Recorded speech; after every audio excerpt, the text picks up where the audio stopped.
Having said that, we are going to jump back into lecture.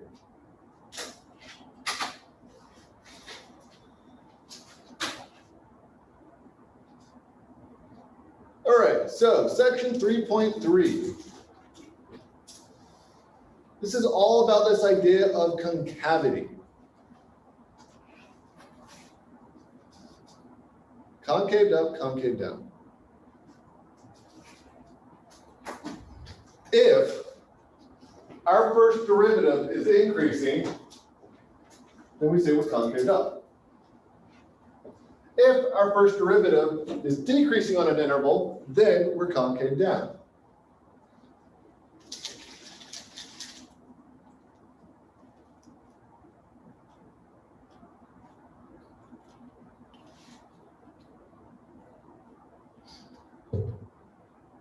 All right.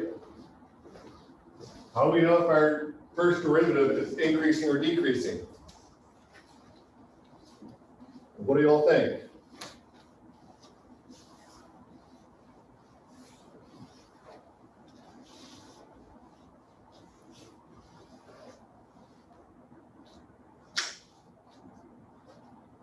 What do y'all think?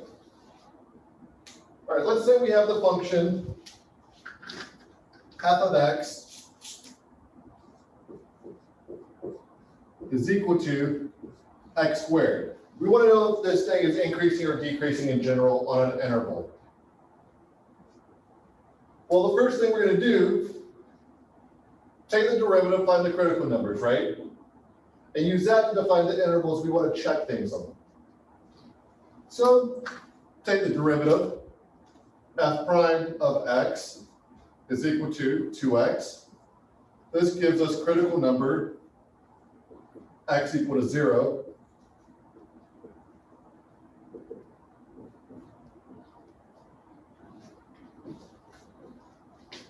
Then we say, all right, cool. On either side of 0, are we positive or negative, right? If on those intervals our derivative is positive, we're increasing. If on those intervals our derivative is negative, we're decreasing.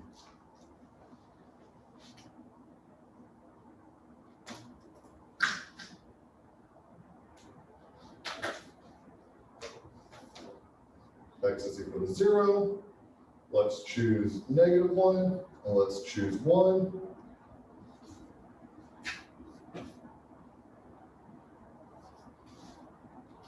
Two times -1 is -2.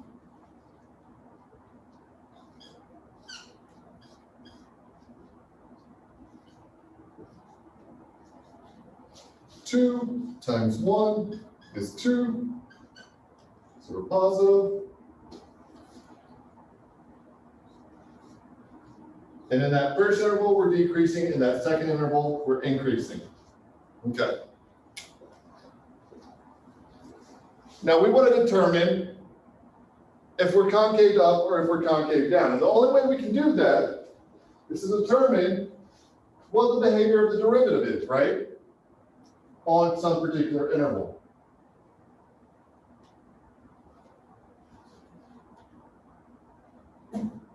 Well, the derivative tells us if the function is increasing or decreasing on an interval. Can we take a derivative of a derivative? Maybe that'll tell us something, if we can. What do y'all think? Is it possible to take more than one derivative? Why not?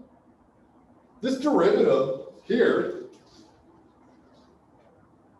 it's just another function, right? We can apply the limit definition of the derivative to that. So yeah, it's got a second derivative, right? We could say that f prime d dx, right, the derivative of our derivative, of our first derivative, we could say that this thing is equal to 2, couldn't we? That's like taking the derivative a 2x. So it should be 2. We would write it as double prime f of x.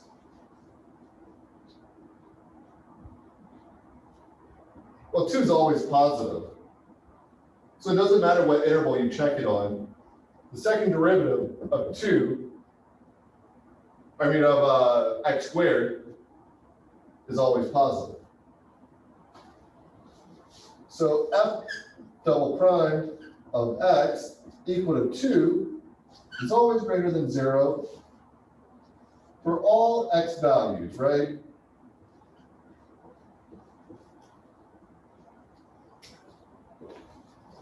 Now let's think about the graph of x squared.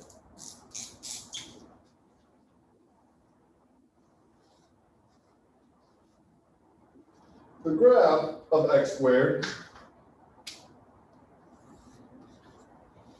looks like this. And according to our definition of concavity, if our derivative is increasing, then we're concave up, right?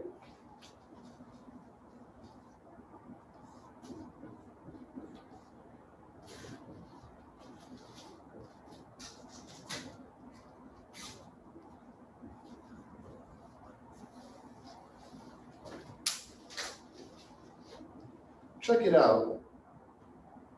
We do have an upward concavity.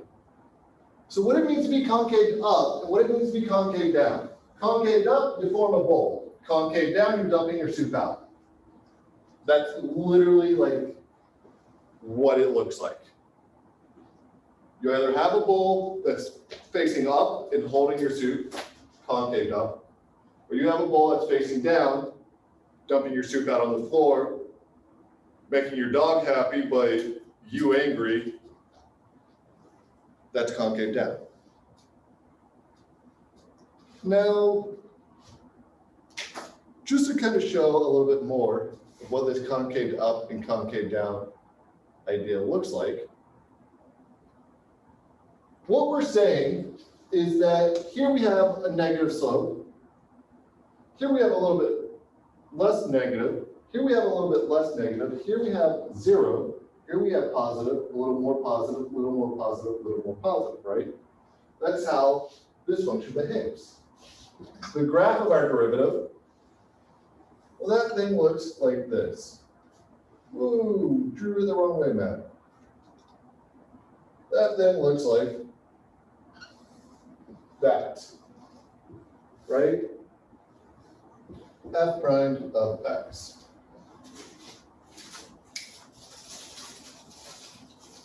So our derivative is always increasing.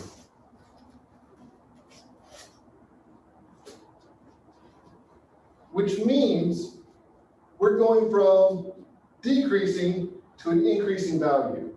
And that gives you your bowl shape. You can think of this as acceleration. What the second derivative measures is the rate at which your function accelerates in an upward or downward direction. The second or the first derivative you can think of as the general velocity of if your function is moving downwards or upwards, right? Because the first rate of change in a car, that's velocity. Second rate is acceleration. You can think of a function having somewhat the same behavior. The second derivative measures the rate of the rate of change. The rate of change of the rate of change.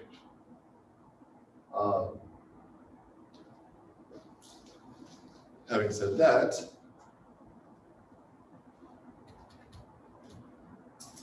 I need to check something really quick. Give me just a second here, folks.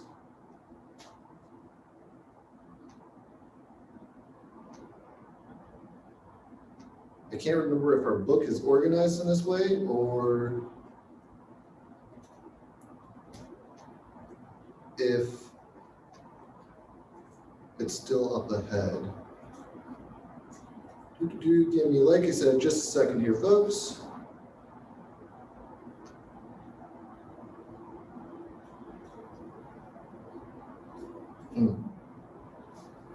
That's what I thought. Okay. So, before we go any further, let's talk about these higher order derivatives. Let's talk about this thing that I just kind of hand waved the hell over. Let's say you have a function. You take the derivative of it. Assuming what you get out is something that's differentiable, then there's no reason why you can't take the derivative of that. So let's look at what I mean. We just saw with x squared, you can take the first derivative, get 2x back. Then you can take the second derivative and get 2 back. But you can only do that because it's differentiable there. So what the hell do I mean?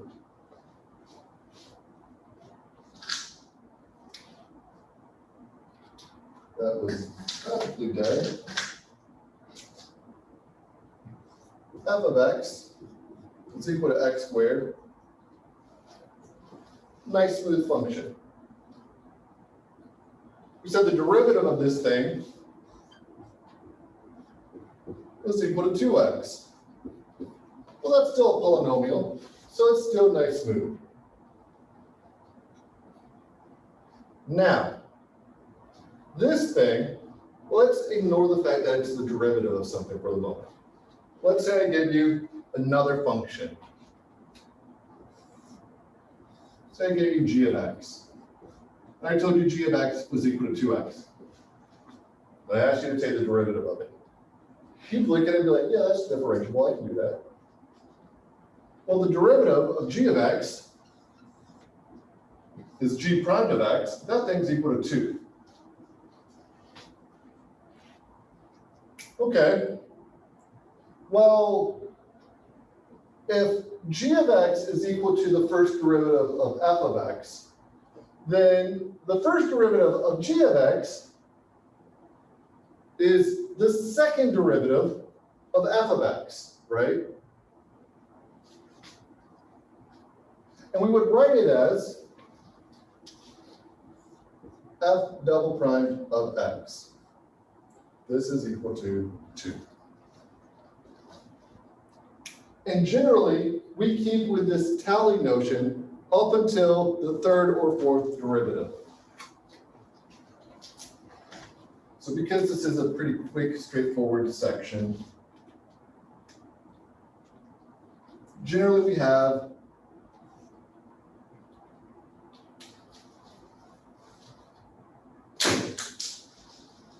okay, Shaquille. It was like the Shaq at a 3-point line. Or can Shaq make 3 points and not layups? Which is it? I don't know. I'm not a sports guy. I'm not a sports person. Anyhow, it doesn't matter. All right. So generally, for denoting functions and their derivatives, we have our function f of x. Its first derivative, we could denote as f prime of x, dy dx, df dx, d dx of f of x, so forth, so on. We had a bunch of different ways we could denote this. All right, now, the second derivative, we can tally that double prime of x, or d squared dx squared of y, at this, d squared dx squared of f, shocker, d squared dx squared of f of x,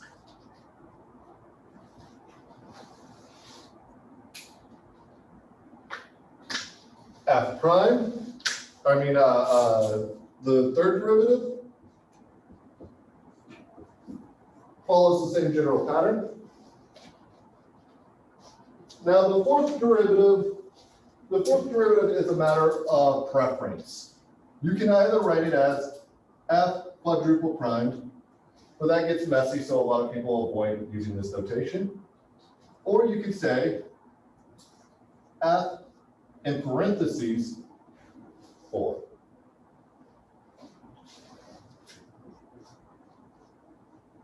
So it's important to note, this is not f to the 4th power. This is the 4th derivative of f. Whenever you see it in parentheses like this, cool. However, do not confuse that with if you see something like this.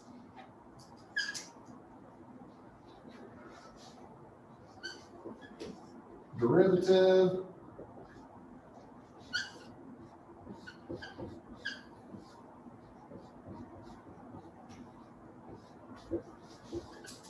not a derivative. Don't confuse the two notations, okay? That will be something that is very easy to confuse. If you see just a single integer value, like this in parentheses, just behind your functional notation, that means it's that derivative of it. So, let's say I gave you f of x is equal to 5x to the 5th power, let's just say x to the 5th power, plus 3x squared. I asked you to find the 5th derivative of that. Well, first derivative of x squared is going to lower this by 1 power, right? Second derivative is just going to leave behind 6. Third derivative is going to be nothing, right? So all that's going to remain is this. You're going to keep bringing those powers down and multiplying them. Make sense? So we're going to have this thing is equal to 1 times 2 times 3 times 4 times 5 x to the 5 minus 5, right? For every derivative, get 1 power down.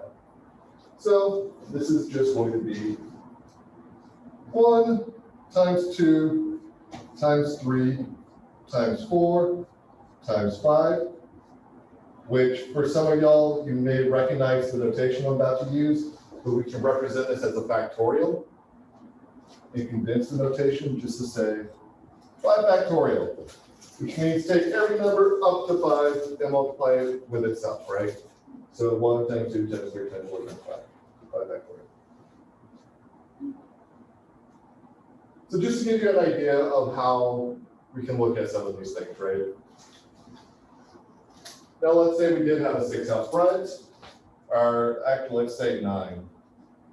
Then it would be all of this times 9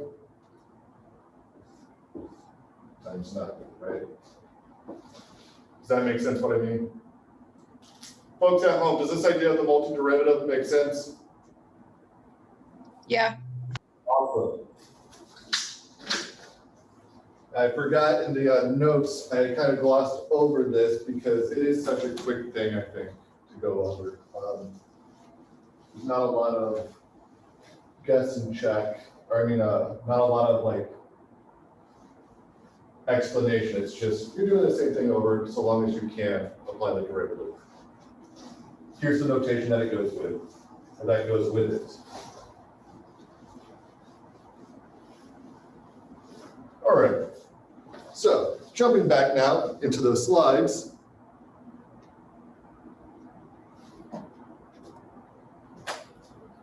I need to share that screen.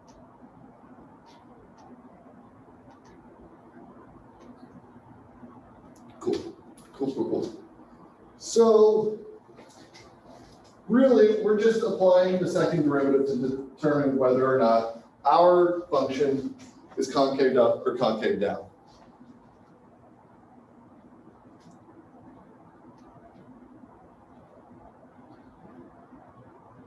Oh, fun fact about multiple derivatives.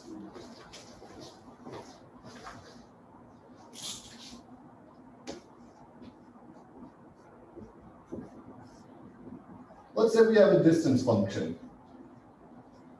This is just some quick facts about different types of derivatives. Let's say we have a function that gives us distance as a function of time. So replace x with t. The first derivative of this is going to be velocity, right?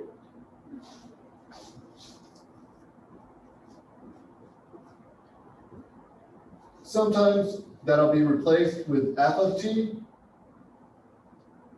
But in either case, I mean without v of t, in either case, it's velocity.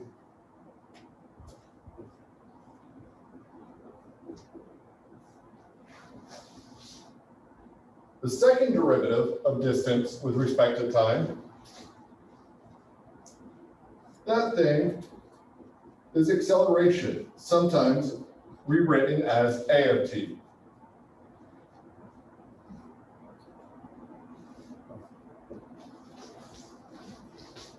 Does anybody know what the third, fourth, and fifth derivatives of distance are with respect to time? D triple prime, so the third derivative is called jerk.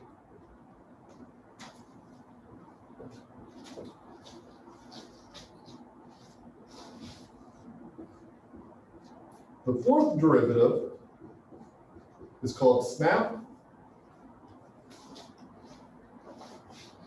The fifth derivative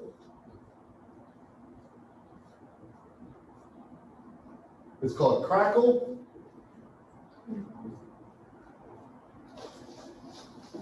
And finally, the sixth derivative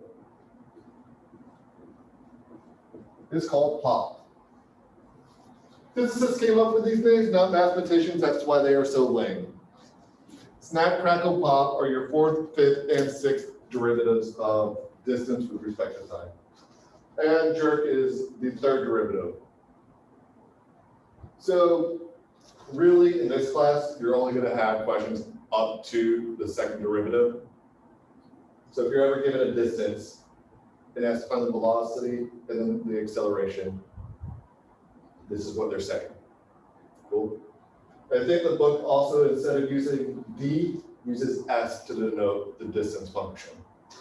So something else worth noting. The book will probably use S of t, not D of t. Cool? Cool, cool, cool, cool.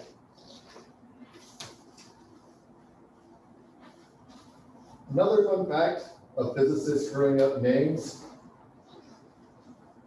They have a particle called a gluon. Can you guess what the gluon does? It glues things together. That is literally where its name comes from. They also have notation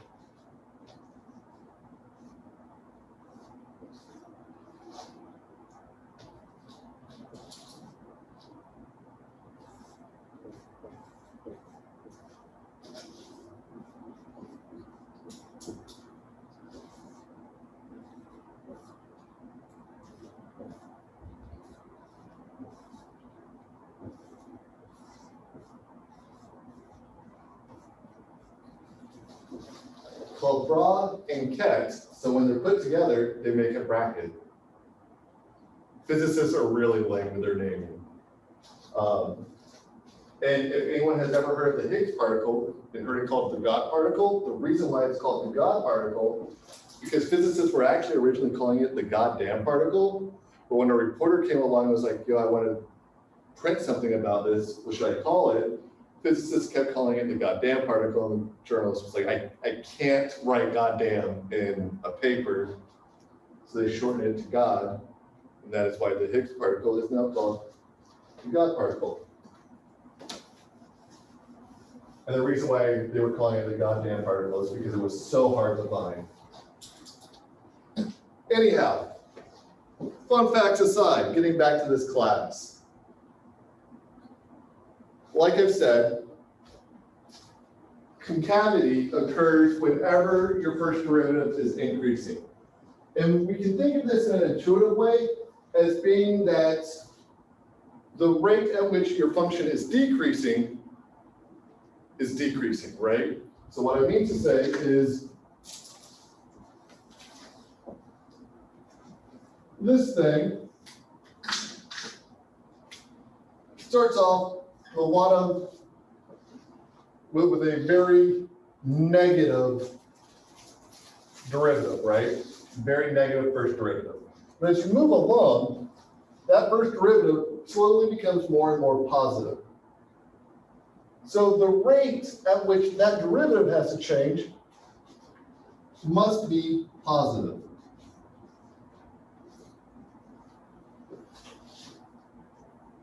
Because it starts off super negative, it's a little bit less negative, a little bit less, starts getting more and more positive, right? So this is why when it's concaved up, the first derivative has to be increasing, and why when it's concave down, the first derivative has to be decreasing. So the way to check concavity, whatever your interval is, just check if your second derivative is positive or negative. If it's positive, then you're concaved up. If it's negative, then you're concaved down.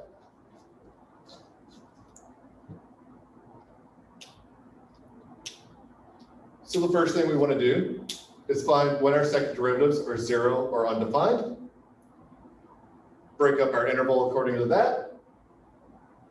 And then check. It sounds an awful lot like that derivative test, right? Except this is the second derivative test. So starting off, we have first derivative x squared. First, our original function is x squared. Our second derivative is 2, which is always positive, so we're always concaved up. Now, in the second example, we've got the function square root of x. Its second derivative is negative 1/4 x to the negative 3/2 power. Anytime x is greater than 0, this thing's going to be negative, right?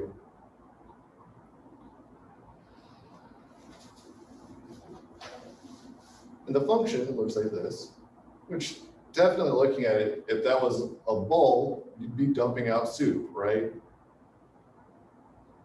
So this is clearly concave down, and we can see that just by looking at the second derivative. So again, you don't have to actually go through, calculate a bunch of points and then plot them just to know some details about what this thing's going to look like. You can just check the derivatives to figure out kind of what this thing will look like. All right, now I would like y'all to take about 5 minutes and work on this problem on your own really quick.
Just to get y'all going, should be the first derivative, right?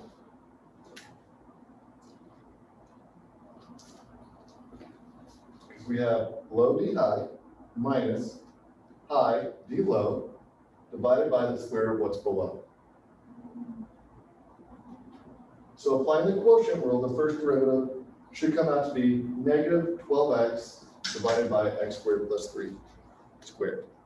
So using that, see what y'all come up with.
So what do we think? Do we have it?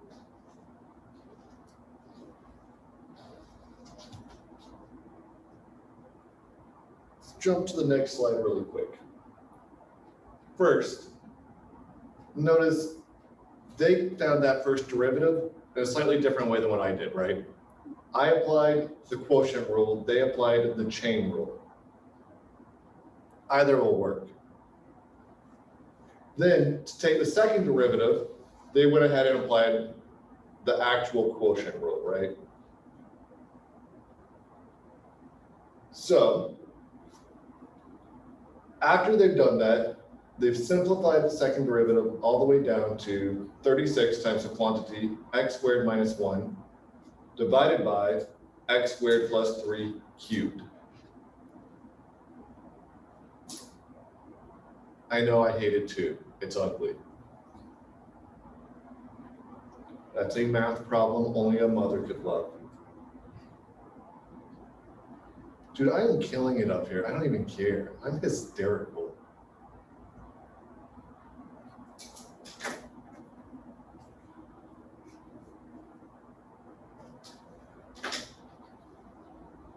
All right, so we've got the second derivative.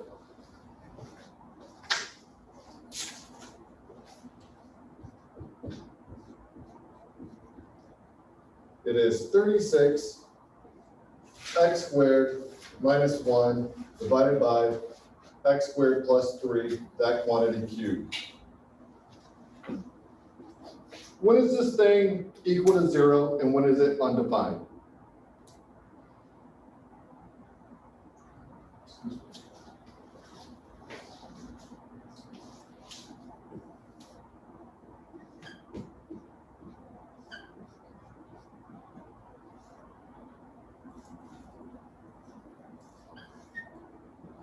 What values of x gives us 0?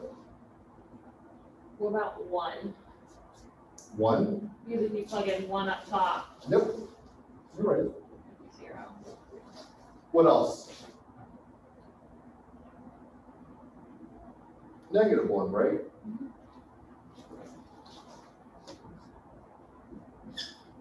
All right, is there any value that we can square that will make that denominator 0?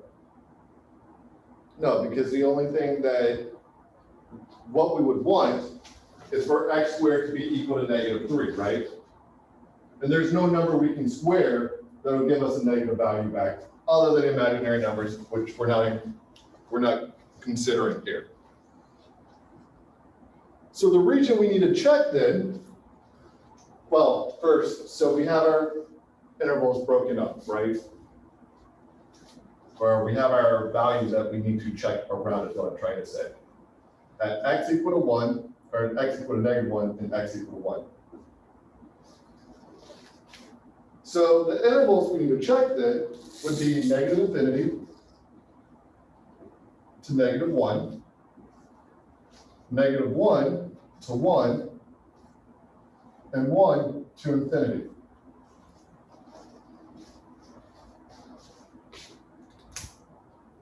Pick some values in there.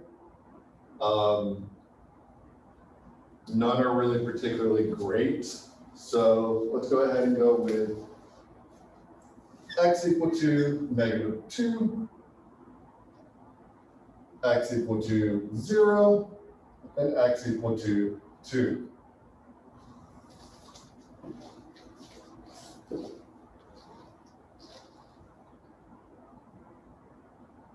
They use the same values. And they say this thing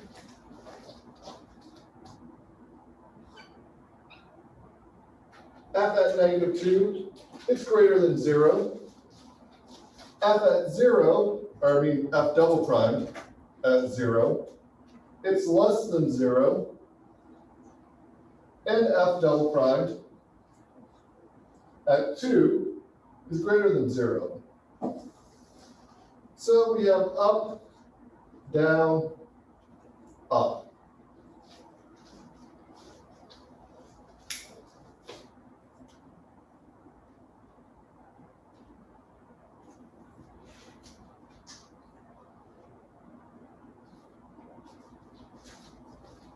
So our function is going to have something like this going on. It's going to have to be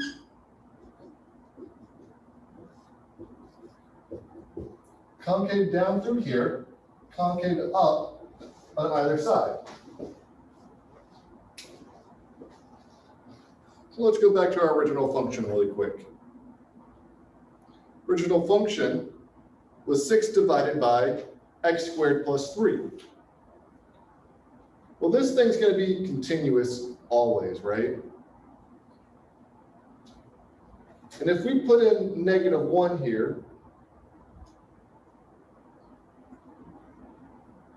what does our function evaluate out to be? Well, 1 plus 3 is going to be 4. 6 over 4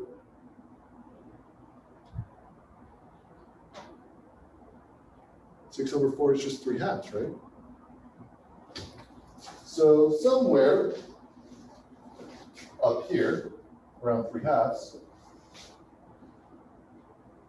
and somewhere over here around 3/2, our function is going to do something like this.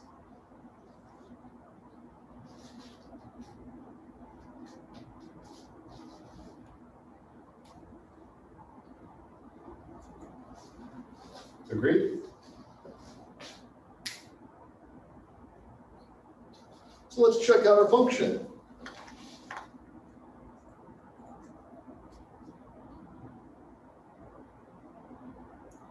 Looking at our function, that is in fact exactly what it does. It's concaved up through here. I know it's hard to see or hard to tell, but imagine that you could cut off the rest of the function to the right of this line. And look at just that part. If you were to rotate that, you'd have a bowl, right? Now looking in this section, it's obviously concave down. And then looking at this far right section, again, doing the same thing as far as imagine the left side is totally gone. You can imagine where you could rotate this through something and make a ball with it, right?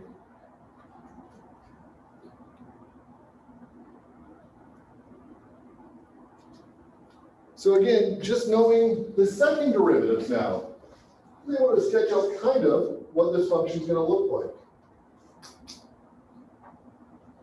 This trend of me using these tests to sketch out really quickly what the derivative or what the graph of the function is going to look like, this should be a hint to what we're going to do with all of this.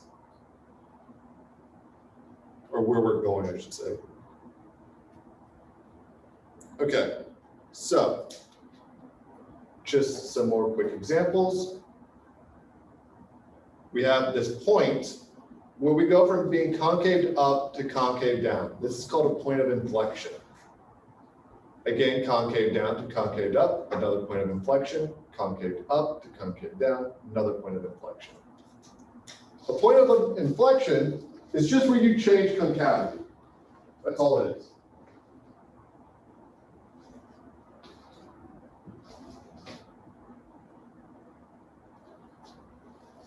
Inflection. What do you think the derivative is at that point of inflection? The first derivative.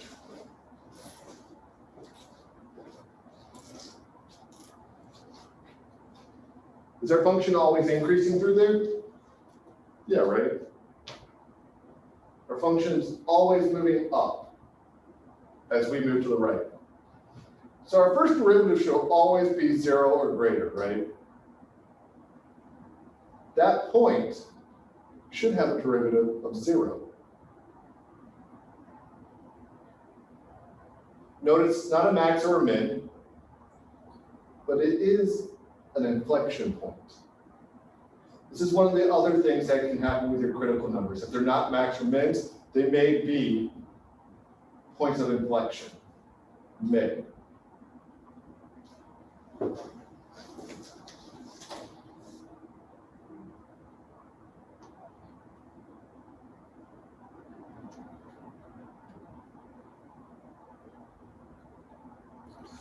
So, just like with the critical points, the critical points didn't tell you for a fact if you had a max or a min, but it indicated it.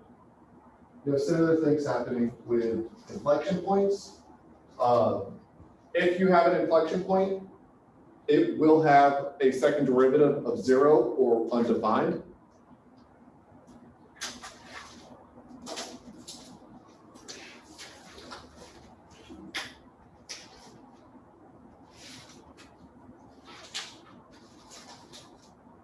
So as another example, we've got this function here, x to the 4th plus x cubed minus 3x squared plus 1. This graph looks like this. We should have a first derivative that's equal to 0 here, here, and here. A second derivative that is 0 here and here. Our first derivative would be 4x cubed plus 3x squared minus 6x. Second derivative, we can factor out a 6 to get the factors. 6 times 2x minus 1, the quantity, times the quantity, x plus 1. Well, here, we get a 0 at x is equal to 1/2. And here we get a 0 at x is equal to -1, 1/2, -1. This is our second derivative. So these are our inflection points.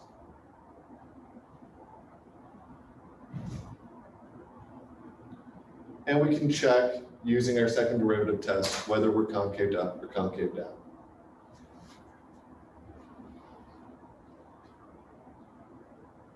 So second derivative tells you your inflection points. Inflection points are when you change concavity. First derivatives tell you max, min, and general properties of how your function is increasing or decreasing. Cool?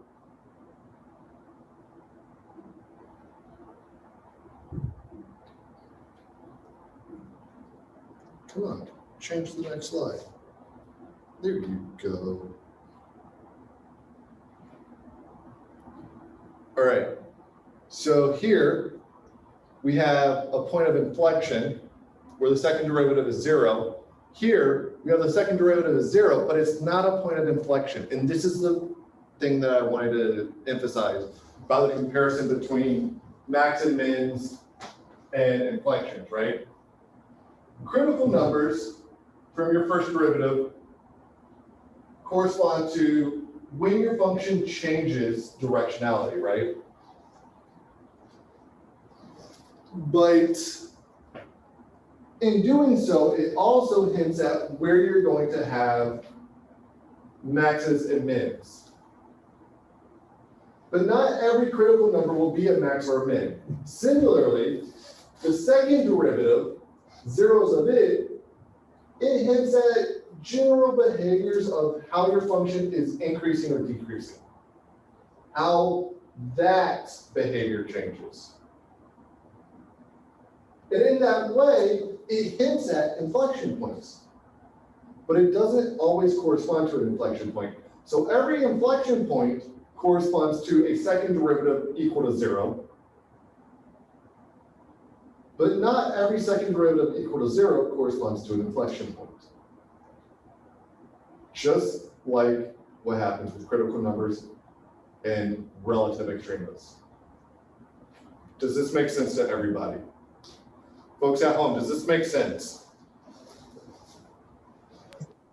Yeah. Yeah, cool.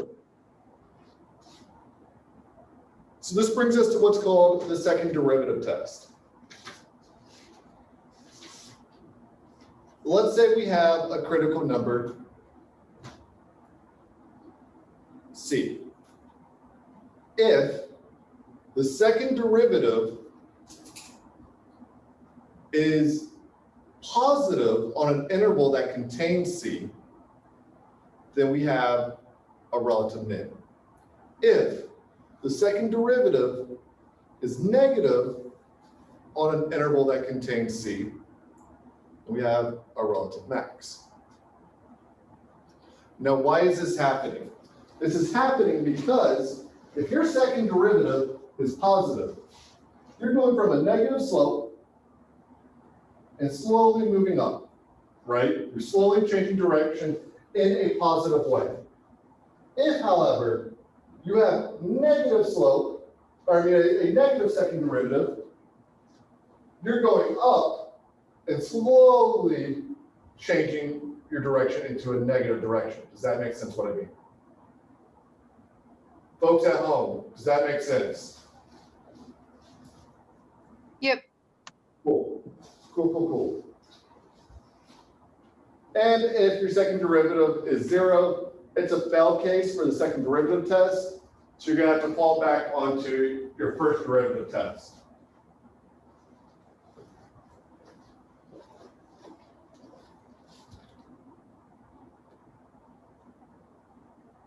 So notice here, second derivative on an interval is negative. we're going up, but slowly decreasing our rate of change until our rate of change is negative, and we start decreasing again. So necessarily, if you have a critical number somewhere in this interval, like we do here with C, we're gonna have to be at a peak.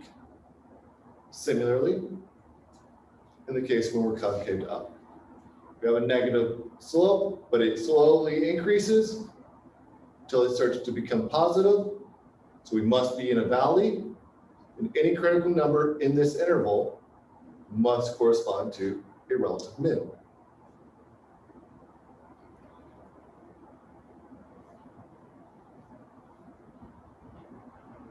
All right, so we've got the second derivative test. So we've got this function here. The first thing we want to do, we write our function, negative 3x to the fifth plus 5x to the third.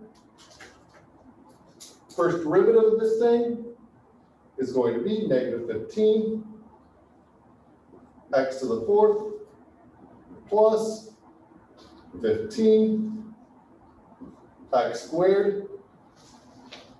That's your first derivative. Notice you can pull out a 15x squared. So when we do that,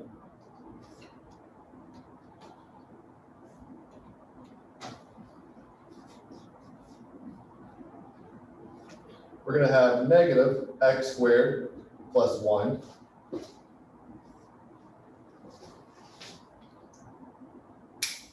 So from this, we can see right away we have some critical numbers.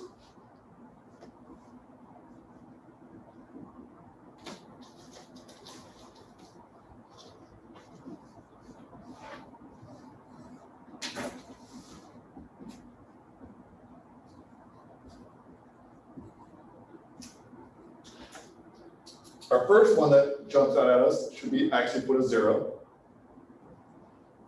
Second one should be x equal to negative 1 and x equal to 1.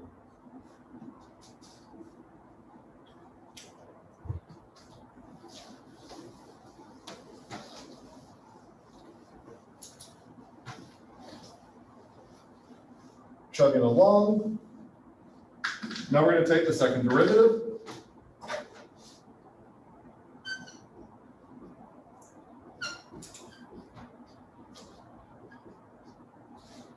This is going to have a second derivative of negative 60x cubed plus 30x.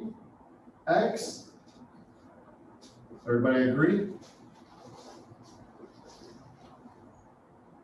Because we look back on the first one, not the simplified one, correct? Yeah, it's just easier to work with this one. Okay, Because otherwise you're gonna have to use the product rule here. It's okay, gonna come out to the same thing. So looking at this first unfactored form, it's gonna be a lot easier for us to work with. We just factored it so we can find the zeros of the first derivative. All right, this thing, the second derivative can be factored out as 30x times negative 2x squared plus 1.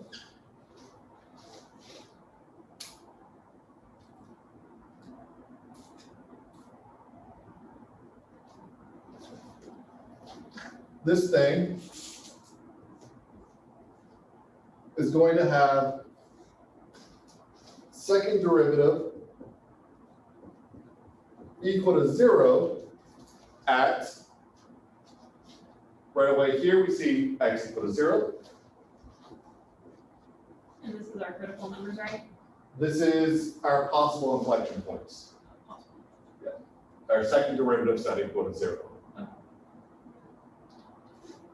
I'm not going to write 2 there, I'm going to write 0. And then here, the square root of 2 and the negative square root of 2.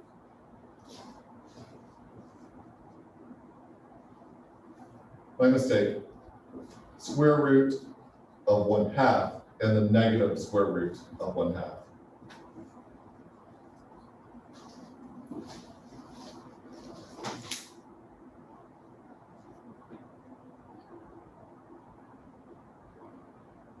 Okay. Notice we're gonna have a fail case in the second derivative test. We can't test at x equal to 0. Because x equal to 0 corresponds to a critical value and to a possible point of inflection, right? So we're gonna have to use the first derivative test to check if the critical number x equal to 0 is in fact a max or a min. Is everybody cool with that? So, in the log,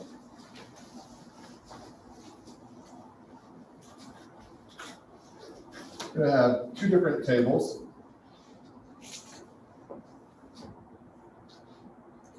The first one is going to be 1 over the square root of 2 negative 0, then square root of 2, right? This is our second derivative test that we're applying here.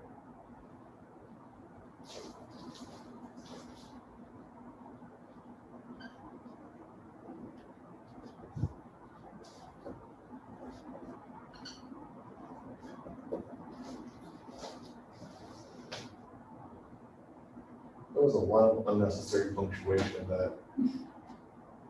All right.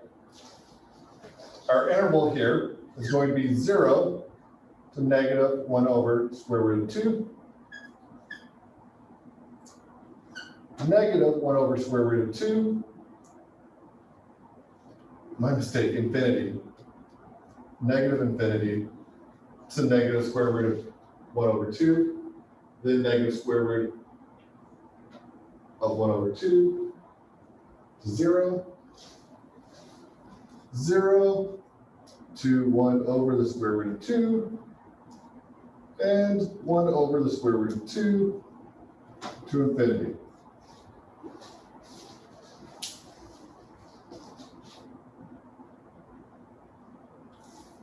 Try to find relative extremes though. So all we need to consider are the two intervals that include 1 and negative 1.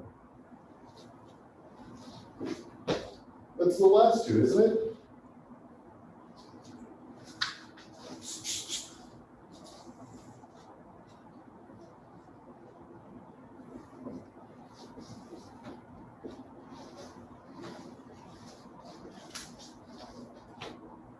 Right?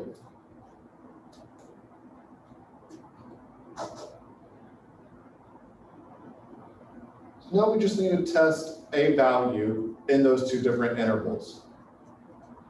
Since our critical numbers are 1 and negative 1, let's go ahead and use those. 1 and negative 1 will give us some nice numbers here and now, right? So when we do that, we're going to get negative 30 times negative 2 plus 1. Agreed? Plugging in negative 1 to this equation right here. That's our second derivative factored out. And now plugging in 1, we're going to have 30 negative 2 plus 1. Well, this is going to come out to be negative 30 times negative 1 greater than 0. This is going to be 30 times negative 1 less than 0.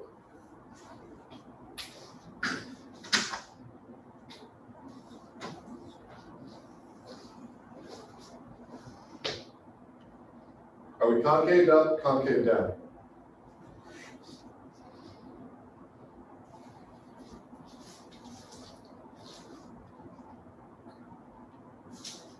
Well, our second derivative greater than 0 implies relative min. So here we have a minimum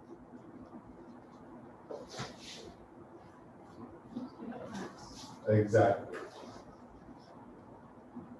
What else does it tell us?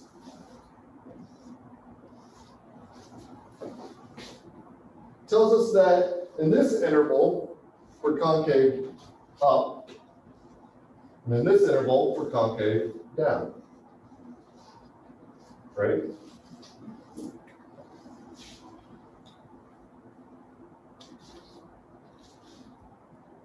Now we're going to have to check 0 independently.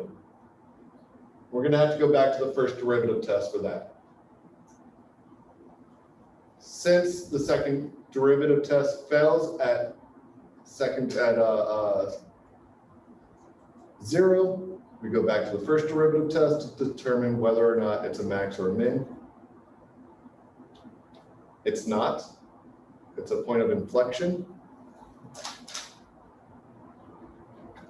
But notice, we're in fact concaved up all the way up to about 1 over this negative square root of 2, so about here-ish,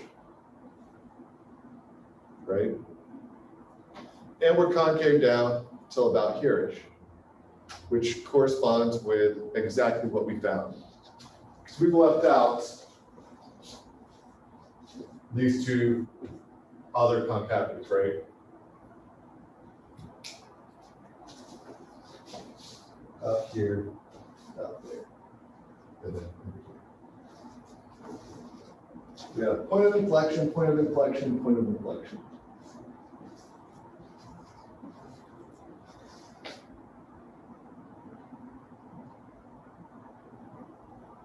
Cool.